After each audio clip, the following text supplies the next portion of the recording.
गर्मी की छुट्टियों में छोटा राजू अपने नानी के गांव आया। गांव की ठंडी हवा, मिट्टी की खुशबू और नानी का प्यार उसे बहुत अच्छा लगा। लेकिन एक दिन राजू को तेज सर्दी और खांसी हो गई।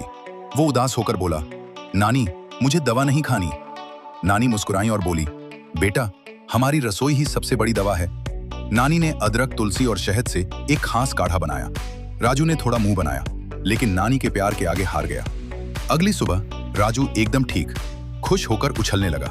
वो बोला, नानी, ये तो जादू है।